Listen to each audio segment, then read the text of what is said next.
Historiquement vôtre avec Stéphane Bern. Tous les jours, vous le savez, Historiquement Vôtre vous raconte l'histoire sans se la raconter avec Jean-Luc Lemoyne qui vient tout juste de mettre le point d'interrogation final à son quiz à suivre. Oui, et comme tous les jours, j'ai un indice musical à vous proposer. Mylène Farmer. Exactement. Et que chante-t-elle Des enchantés, non? Amstramgram. Amstramgram. C'est pas facile à dire. Amstramgram, piqué, collégramme, bourré, ratatam. Voilà. Et ben écoutez, vous tombez bien parce qu'on va parler comptine aujourd'hui. Ah. Piqué, collégramme. On mange quoi, la comptine? À la cantoche. Eh bien, écoutez, avant cet affrontement avec Clémentine Portier-Keltenbach, je vais lui laisser la parole parce qu'elle nous raconte des histoires dont elle seule a le secret. Dans l'intimité de l'histoire. Et aujourd'hui, Clémentine, alors qu'on réunit des personnages qui ont poussé le bouchon, vous nous racontez le destin de celle qui a dû se mettre des bouchons dans les oreilles, Gertrude Ederle, la première femme à avoir traversé la Manche à la nage. À bord du Rigrut. Non, alors, Gertrude Ederle. Elle est née en octobre 1905. Elle appartenait à une famille d'émigrés allemands. Son père est un très prospère boucher qui a émigré aux États-Unis. Et elle avait des grands frères, Gertrude Ederle, Trudy pour les intimes. Donc elle les regarde nager, elle apprend comme ça.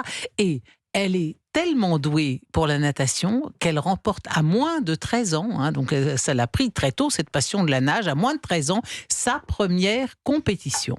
Après quoi, elle intègre la prestigieuse association des nageuses de New York, et là, très vite, elle va être entraînée par un entraîneur qui se spécialise en la natation féminine, et notamment, à l'époque, ça fait parler parce qu'il est le grand promoteur du crawl. Et on ne dansait pas, on ne nageait pas tellement le crawl.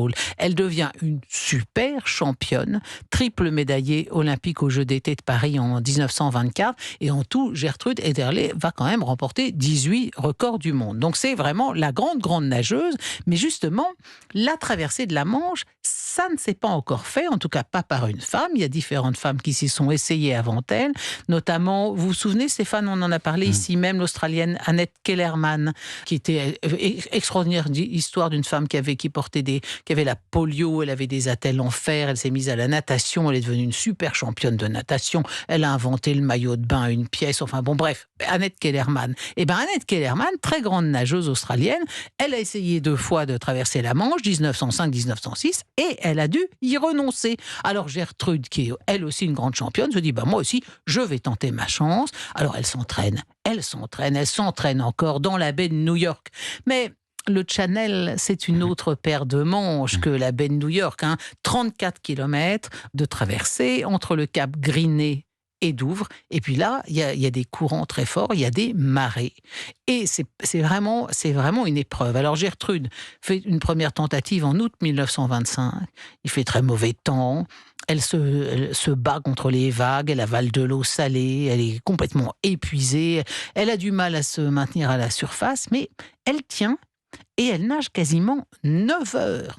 C'est fou quand même. 9 heures, et au bout de 9 heures, son entraîneur l'oblige à abandonner.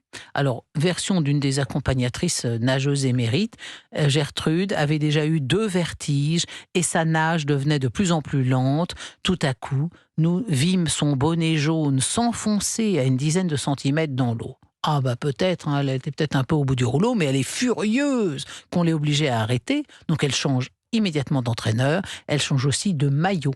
Et elle invente le maillot 2 pièces qui doit l'alléger et limiter au maximum les frottements du tissu sur la peau.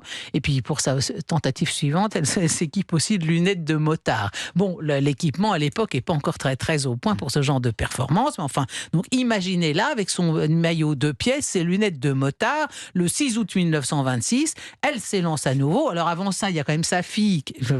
Il prépare la traversée de la Manche. Stéphane, il fait quelques tractions.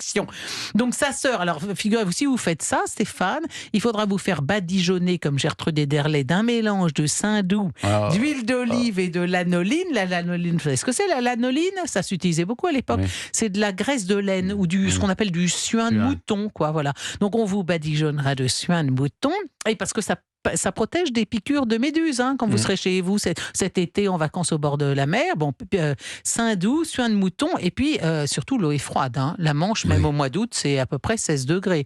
À 7h08, elle se jette à l'eau, accompagnée de 3 bateaux où on y place son père, sa sœur, son nouvel entraîneur, et puis une meute de journalistes. Et puis il y a même quelques nageuses qui vont nager en sa compagnie pour lui soutenir le moral. Là encore, on est au mois d'août, mais enfin, la mer est très agitée, et avec le vent, avec les marées, l'agitation de la mer, etc., les 34 km se transforment en 40 km. Après une traversée de 14h39, Gertrude pose le pied sur la terre ferme sur la plage de Kindown, au nord de Douvres. Elle a pulvérisé de près d'1 heure le dernier record masculin. Et lorsqu'elle rentre à New York, c'est un événement mondial. 2 millions de ses concitoyens se sont déplacés pour faire un triomphe à leur swim girl. Revers de la médaille, c'est qu'elle a été rattrapée par des problèmes d'oreilles. Elle est devenue progressivement sourde. Elle avait les oreilles fragiles et à force de stationner dans l'eau, ça l'a rendue quasiment sourde. Qu'à cela ne tienne, elle enseignera désormais la natation à des enfants sourds.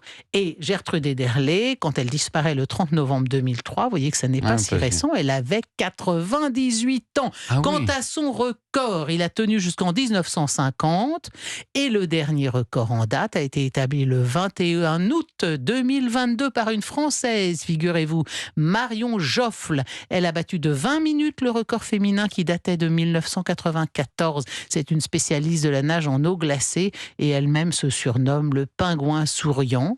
À 23 ans, elle a relié Douvres au Pas-de-Calais en 9h22. Donc, voyez, on est quand même loin des plus de 14 heures de Gertrude en 1926. Et elle a fait ça pour récolter des fonds pour la recherche contre les cancers infantiles. 5 heures de moins que Gertrude. C'est pas mal, qui dit mieux? Je pense qu'on aura la réponse dans 2 ans. Le 6 août 2026, ça sera le centenaire de la première traversée de la Manche par une femme, Gertrude Ederle. Et je pense qu'il y aura quelques candidates qui voudront à nouveau battre ce record magnifique. Pas vous, Clémentine? Moi, bien sûr, j'y serai. Alors moi, je le ferai en piscine. On vous soutiendra, Clémentine. Merci.